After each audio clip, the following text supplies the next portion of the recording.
Assalamualaikum warahmatullahi wabarakatuh. Selamat datang di Pira Channel, tempat membahas isu terkini dan fenomena menarik di sekitar kita. Kali ini kita akan mengupas tuntas salah satu tantangan besar di remaja usia SMP. Perubahan emosional dan sosial. Dari emosi yang sering naik turun hingga tekanan untuk diterima oleh teman sebaya. Masa ini penuh dengan dinamika yang kadang sulit dipahami. Bagaimana cara mereka menghadapinya? Dan apa peran kita sebagai orang dewasa? Simak selengkapnya hanya di Pira Channel.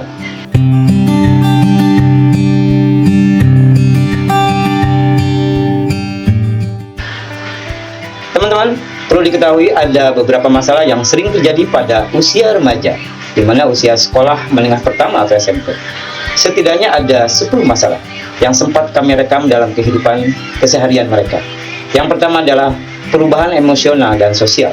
Yang kedua adalah tekanan akademik atau beban akademik yang mereka rasakan di sekolah. Yang ketiga adalah pengaruh teman sebaya. Kurangnya rasa percaya diri ini berada pada poin yang keempat. Kemudian yang kelima adalah masalah keluarga. Yang keenam adalah ketergantungan pada teknologi. Yang ketujuh masalah identitas dan nilai diri. Dan yang kedelapan adalah perundungan atau bullying yang seringkali menghantui putra putri kita selama ini. Yang kesembilan adalah kesulitan mengelola waktu. Dan yang 10 adalah kesadaran terhadap perubahan fisik. Dan untuk lebih jelas, mari kita akan bahas satu persatu, akan kita kupas satu persatu kepada Anda dan teman-teman sekalian. Untuk itu, jangan beranjak, tetap stay di Pira Channel.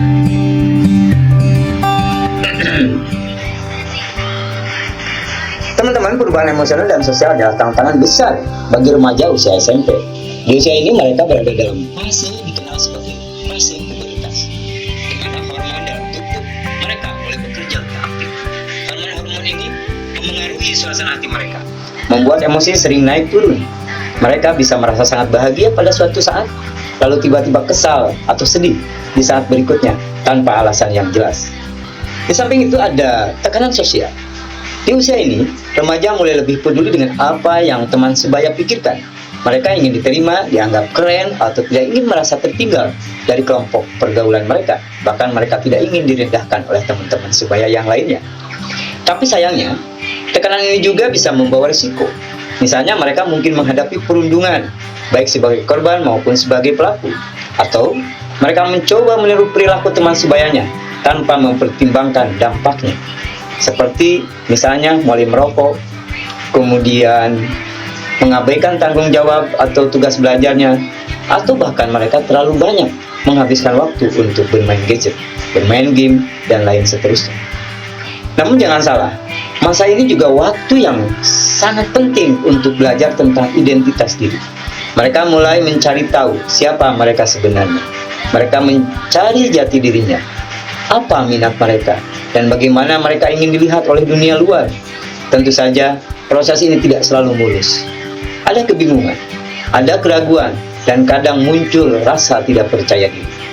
Sebagai seorang yang dewasa seperti kita ini, seperti orang tua, seperti kakaknya, seperti saudaranya, seperti gurunya, apa yang bisa kita lakukan untuk membantu mereka? Setidaknya yang pertama adalah jadilah pendengar yang baik bagi mereka. Ketika mereka berbagi cerita, jangan langsung menghakimi atau jangan langsung memberi solusi. Terkadang mereka hanya ingin didengar dan dipahami oleh kita. Yang kedua, yang perlu kita lakukan adalah berikan contoh yang baik, berikan teladan yang baik. Tunjukkan bagaimana mengelola emosi dengan bijak dan bagaimana bersikap terhadap tekanan sosial. Dan yang ketiga adalah ciptakan lingkungan yang aman di rumah dan di sekolah, di mana mereka menghabiskan waktu di sana. Lingkungan yang penuh dukungan akan membantu mereka merasa diterima dan merasa dihargai serta diakui eksistensinya. Dan yang terakhir, yang tidak harus kita abaikan, ini adalah jangan ragu untuk meminta bantuan profesional jika diperlukan.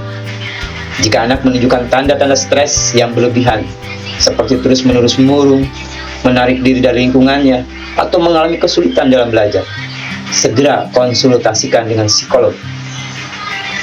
Sehingga ini merupakan langkah yang sangat bijak dari kita sebagai orang dewasa. Perubahan emosional dan sosial adalah bagian normal dari perkembangan remaja seusia SMP. Dengan pendampingan yang tepat, mereka dapat melewati masa ini dengan lebih baik, menjadi pribadi yang percaya diri, menjadi pribadi yang mandiri, dan siap menghadapi tantangan kehidupan di masa yang akan datang. Semoga ini bisa bermanfaat. Terima kasih perhatiannya. Jangan lupa subscribe, like, share, dan nyalakan tombol loncengnya agar Anda tetap bisa update dari Viral Channel. Terima kasih. Assalamualaikum warahmatullahi wabarakatuh.